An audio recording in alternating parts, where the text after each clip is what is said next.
Hello दोस्तों, मेरा नाम है कोहिनूर और मैं तैयारी कर रहा हूँ टीचिंग एग्ज़ाम्स की। अभी हाल ही में मैंने ईएमआरएस का एग्ज़ाम दिया था और केवीएस एनवीएस का एग्ज़ाम दिया था। लेकिन ईएमआरएस और केवीएस एनवीएस में मेरा नहीं हो पाया। ईएमआरएस मेरा 1 नंबर से रह गया और जो केवीएस एनवीएस में मेरे सिर्फ 45 नंबर ही आए थे। और इसकी सबसे बड़ी प्रॉब्लम मेरी मैथ और इंग्लिश बहुत ज़्यादा वीक है, तो उस पे मेरे को बहुत ज़्यादा काम करना है। लेकिन और नेक्स्ट एग्ज़ाम मेरा लगा हुआ है DSSB TGT SST का। तो अब मेरा फ़ोकस यही है कि पूरा फ़ोकस DSSB TGT SST पे किया जाए। उसके लिए मैं 30 दिन का चैलेंज स्टार्ट कर रहा हूँ कि एटलीस्ट 6 घंटा पर डे पढ़ ही लूँ। और इस 30 दिन की जर्नी मैं आप लोगों के साथ में शेयर करूँगा। देखते हैं ये मतलब 6 घंटा पर डे पढ़ने की जो जर्नी है 30 दिन तक कंप्लीट हो पाती है या नहीं हो पाती है। मैंने जो टारगेट सेट करा है ये अचीव हो पाता है नहीं हो पाता है, ये तो 30 दिन के बाद ही पता चलेगा। और मेरी सबसे बड़ी प्रॉब्लम है कि मेरे को इंग्लिश और मैथ नहीं आती है और इसको इग्नोर करके मैं टीचिंग एग्ज़ाम्स को क्लियर नहीं कर सकता हूँ। यानी जो basically D triple S B है, उसका जो जनरल पार्ट है उसको कवर नहीं किया जा सकता है मैथ और इंग्लिश को छोड़कर। तो उसको तो सही करना पड़ेगा, इससे भागा नहीं जा सकता है। तो उस पर मेहनत करी जाएगी, देखते हैं कितना कवर हो पाता है।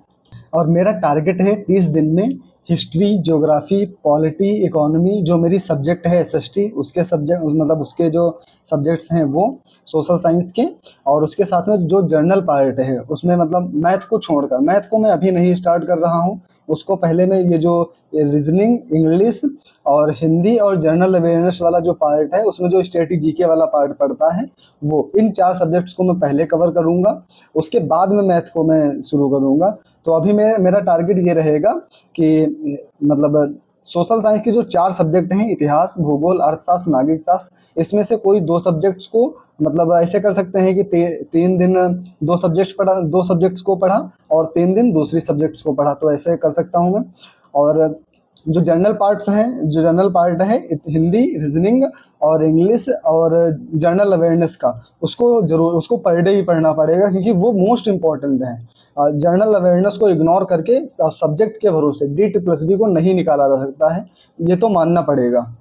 और मेरी ये भी कोशिश रहेगी कि मैं जितना पढ़ता हूँ उसको मैं यूट्यूब पे लाइव आकर के डिस्कस भी करूँ, ताकि जो प्रॉब्लम क्या होती है ना, मतलब मेरे साथ में ये प्रॉब्लम होती है कि जो मैं पढ़ता हूँ उसको मेरे को डिस्कस करने का मन करता है।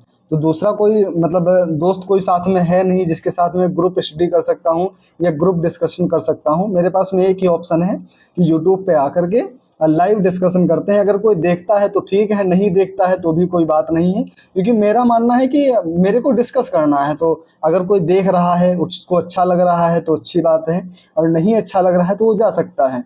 मैं ज़बरदस्ती क्यों उसको रोकूं? अगर उसको अच्छा लग रहा है तो वो देखेगा, नहीं अच्छा लग रहा है तो नहीं देखेगा।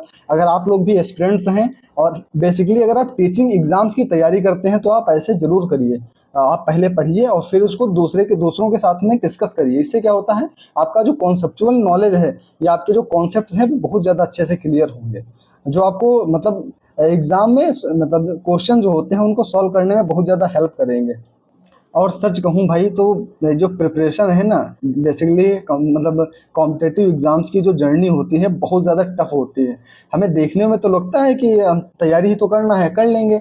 लेकिन प्रॉब्लम क्या होती है ना, मतलब अगर कंसिस्टेंसी बने रही तो ठीक है, लेकिन मोटिवेशन जो है ना, बिल्कुल कभी कभी ऐसा लगता है कि हम कर लेंगे, और कभी कभी मोटिवेशन इतना डाउन हो जाता है कि पढ़ने का बिल्कुल मन ही नहीं करता है।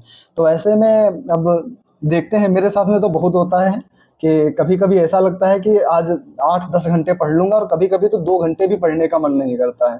लेकिन पढ़ना तो है ही, और मतलब बिना पढ़े तो कुछ हो ही नहीं सकता है, तो पढ़ना तो पड़ेगा। लेकिन कंसिस्टेंसी को मेंटेन तो करना पड़ेगा, इसीलिए 30 दिन का चैलेंज लेके चल रहा हूँ। देखता हूँ ये कंप्लीट हो पाता है या नहीं। कोशिश तो पूरी रहेगी कि इसको कंप्लीट किया जाए, क्योंकि टारगेट्स को अचीव तो करना ही है, जॉब्स तो लेनी ही है। देखते हैं क्या होता है। इसीलिए भाई अपनी तरफ से तो 100% देने की कोशिश करूँगा, और ईमानदारी से देखते हैं टारगेट अचीव होता है या नहीं होता है। और मेरी ये भी कोशिश रहेगी कि पूरे दिन की जो प्रोग्रेस हो रही है वो मैं आपको बता सकूँ। एक वीडियो के ज़रिए, या मैं ऐसे वीडियो अपलोड करता रहूँगा कि मैंने क्या-क्या पढ़ा आज, कैसे पढ़ा, या मैं कौन-कौन से सोर्स को फॉलो कर रहा हूँ।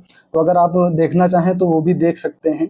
और अगर आप भी टीचिंग एग्ज़ाम्स की तैयारी कर रहे हैं, केवीएस, एनवीएस, DSSS या कोई भी टीचिंग एग्ज़ाम अगर जो है, तो आप भी इसी तरीके से एक चैलेंज ले सकते हैं 30 दिन का या 15 दिन का। जैसे आप चाहें वैसे आप ले सकते हैं और उसको पूरा करने की कोशिश कर सकते हैं। जैसे अगर आपके माइंड में एक टारगेट रहेगा ना, तो उसको अचीव करने के लिए माइंड अच्छे से काम करेगा और मतलब कोई बहाना नहीं होगा कि आज हमें ये पढ़ना है। एक टारगेट एक माइंड में सेट होगा, तो पढ़ाई अच्छे से होगी, ये मेरा मानना है। तो चलिए 30 दिन की जो जर्नी है साथ में शुरू करते हैं और साथ में अचीव करते हैं। साथ में लाइव डिस्कशन भी करेंगे, देखते हैं कौन कौन साथ देता है। और अगर आप भी प्रिपरेशन कर रहे हैं टीचिंग एग्ज़ाम्स की, तो मेरे साथ में जुड़ सकते हैं और हम लोग आपस में मतलब आपस में डिस्कशन कर सकते हैं और साथ में कोशिश करेंगे कि साथ में हम लोगों की जॉब लगे। देखते हैं क्या क्या होता है। तो आज के लिए इतना ही। अगर वीडियो अच्छा लगा हो तो लाइक करिएगा और कमेंट में अपनी राय ज़रूर बताना और आप किस एग्ज़ाम की तैयारी कर रहे हैं ये भी ज़रूर बताना।